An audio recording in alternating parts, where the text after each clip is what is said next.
کبھی ذرا رک کر دل پر ہاتھ رکھ کر سوچو، کیا تم نے کبھی تصور کیا ہے کہ وہ دن کیسا ہوگا جب تمہیں سفید کفن میں لپیٹ کر اندھیری قبر میں اتار دیا جائے گا، جب مٹی کی پہلی مٹھی تمہارے چہرے پر گرے گی اور آخری شخص قبر کے کنارے سے واپس لوٹ جائے گا اور تم بالکل اکیلے رہ جاؤ گے، نہ کوئی آواز، نہ کوئی سہارا، صرف سناٹا، صرف اندھیرا۔ سوچو اس تنگ قبر کو، جہاں نہ روشنی ہوگی، نہ سانس لینے کے لیے کوئی کھڑکی، نہ کسی کی موجودگی کا احساس۔ کیا تم نے کبھی سوچا کہ قبر کا پہلا لمحہ کیسا ہوگا؟ قبر کی پہلی رات کیسی ہوگی؟ وہاں سکون ہوگا، عذاب، خوشبو ہوگی یا آگ کے شعلے؟ آج ہم بات کر رہے ہیں قبر کے پہلے 24 گھنٹوں کی، وہ لمحے جن سے ہر انسان کو گزرنا ہے، چاہے وہ بادشاہ ہو یا فقیر، نیک ہو یا گناہگار۔ ذرا تصور کرو، جب تمہارا جنازہ تیار ہوگا، ماں رو رہی ہوگی، بیوی چیخ رہی ہوگی، بچے تمہارے سینے سے لپٹ کر بلک رہے ہوں گے، مگر سنو، کوئی تمہیں روک نہیں سکے گا، کوئی تمہیں اپنے ساتھ نہیں رکھ سکے گا، کیونکہ تمہارا وقت پورا ہو چکا ہوگا۔ پھر وہ لمحہ آئے گا جب چند لوگ تمہیں اپنے کندھوں پر اٹھائیں گے، ہجوم ہوگا، لوگ ہوں گے، مگر حیرت کی بات یہ ہوگی کہ سب کے درمیان ہوتے ہوئے بھی تم تنہا ہوگے۔ تم بولنا چاہو گے مگر بول نہیں سکو گے، تمہارے ہاتھ پاؤں ساکن ہوں گے اور دل یہ مان چکا ہوگا کہ اب دنیا ختم ہو چکی ہے۔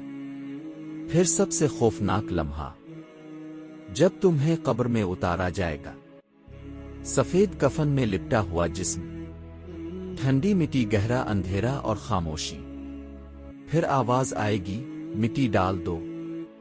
پہلی مٹھی تمہارے چہرے پر گرے گی، دل کانپ اٹھے گا، پھر دوسری، پھر تیسری، اور آہستہ آہستہ سب لوگ واپس لوٹ جائیں گے۔ کیا تم نے کبھی سوچا ہے کہ جب سب جا رہے ہوں گے تو تم قبر کے اندر کیا محسوس کرو گے؟ جب قدموں کی آوازیں دور ہوتی جائیں گی اور دل میں ایک ہی صدا گونجے گی، اب میں بالکل اکیلا ہوں۔ پہلے ہی لمحے قبر کی وحشت تمہیں جکڑ لے گی، تنگ جگہ، گہرا اندھیرا، نہ ہوا نہ کوئی ساتھ۔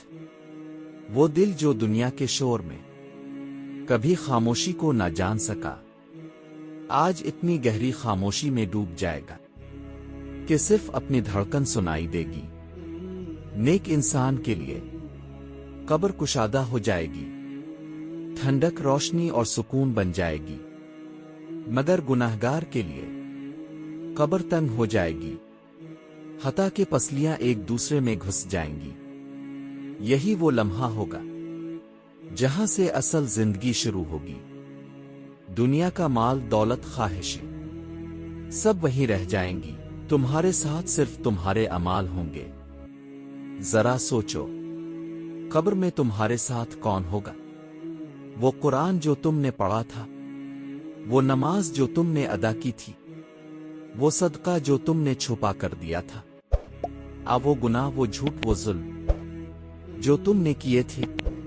قبر کے پہلے 24 گھنٹے یہی فیصلہ کریں گے کہ انجام سکون ہوگا، عذاب، وہ لمحہ جب دو فرشتے، منکر اور نکیر، قبر کو چیرتے ہوئے آئیں گے، چہرے خوفناک، آنکھیں شعلوں کی طرح، آواز گرجدار۔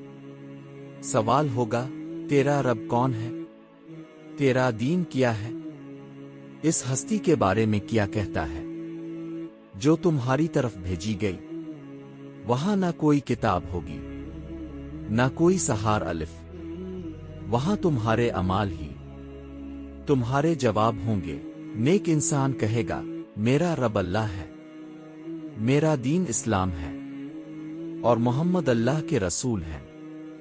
اور قبر جنت کا باغ بن جائے گی، مگر گناہگار کچھ نہ کہہ سکے گا، زبان بند ہو جائے گی اور عذاب شروع ہو جائے گا۔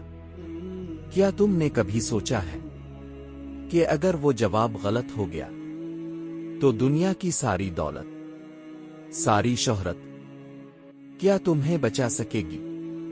نہیں، وہاں صرف ایمان اور عمل ساتھ ہوں گے۔ یہ باتیں تمہیں ڈرانے کے لیے نہیں، جگانے کے لیے ہیں، تاکہ تم سوچو کہ تمہارا انجام کیا ہوگا اگر آج ہی موت آ جائے۔ تو تم ان سوالوں کا کیا جواب دو گے؟ اگر دل کہتا ہے ہاں تو شکر ادا کرو، اور اگر دل خاموش ہے تو ابھی وقت ہے، توبہ کا دروازہ کھلا ہے، قرآن تمہارے ہاتھ میں ہے، نماز تمہارا انتظار کر رہی ہے، اور اللہ تمہیں ہر لمحہ اپنی طرف بلا رہا ہے۔